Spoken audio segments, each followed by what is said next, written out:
Assalamu alaikum, everybody. I'd like to first begin by acknowledging the traditional owners of the land on which we're gathered, to acknowledge their elders past and present and future, community leaders, imams, the Islamic Council of Queensland, ladies and gentlemen, and everybody that's come from interstate, and not least and just as important, members of the Queensland Police Service. I'm going to take the opportunity to give a bit of an insight into Multicultural Affairs Queensland, otherwise known as MAQ. Some people know me from different aspects, but I work in MAQ and I think it's important that people realise some of the work we do. So if you could just bear with me for 3 minutes, please. I will also acknowledge the IPDC and congratulate them on the work that they have done. But anyway, MAQ, we're a small unit. Multicultural Affairs Queensland is a small unit of 25 staff. We're based in the State Government Department of Communities, Child Safety and Disability Services. MAQ has a key role in driving the multicultural agenda in Queensland, and in particular to ensure Queensland Government policies, programmes and services are inclusive and equitable to people from culturally and linguistically diverse backgrounds. Our Minister is the Honourable Shannon Fentiman.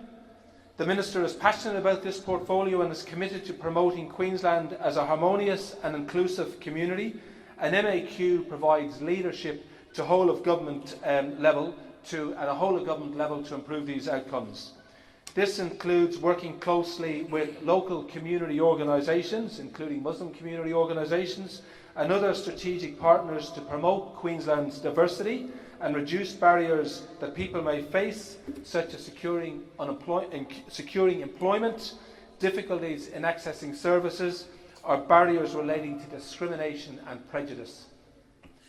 Our work includes influencing to ensure that Queensland Government policies and programmes and services are inclusive, as I've said, supporting and promoting the celebration of diversity to help communities be inclusive and welcoming, and again that includes the Muslim community, responding to community needs as they arise, and again that relates to your community and some issues that have been raised, and funding targeted programmes and projects that address the needs of our culturally diverse and religiously diverse communities.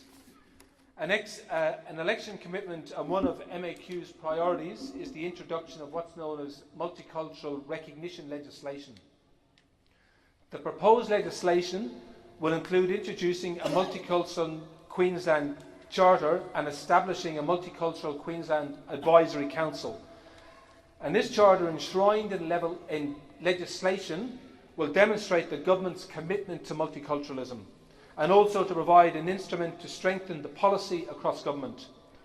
MAQ is responsible for a number of programmes and projects which address community needs. And one of these programmes is known as CAMS. The department, we currently fund 16 organisations across Queensland to deliver CAMS. And what CAMS does, and I'll come to the relevance in the Muslim community in a second, it increases the ability for diverse individuals and community groups to participate positively in their community. It increases public awareness of the needs and issues experienced by vulnerable, culturally and linguistically diverse Queenslanders, and improves the livability, cohesion and inclusion in Queensland communities. The Minister, as in Minister Fentiman, has just announced that there is 3 new CAMS organisations in Queensland which will begin at the end of this year. And one of these is a statewide position, which is the Islamic Women Association have been funded with the position to address the needs of Muslim women right across Queensland. The position will work with and for women across Queensland. In brief, and I'll finish, I see the Honourable Cameron Dick is just here. A lot of our work with the Muslim community, a lot of what I do is through direct engagement, funding projects and advocating across government on relevant issues. I'll leave it at that. I'll also congratulate the Imam Akram and the trustees or the committee of this mosque in finally seeing this project through, and please God everything will work well in the future. Thank you.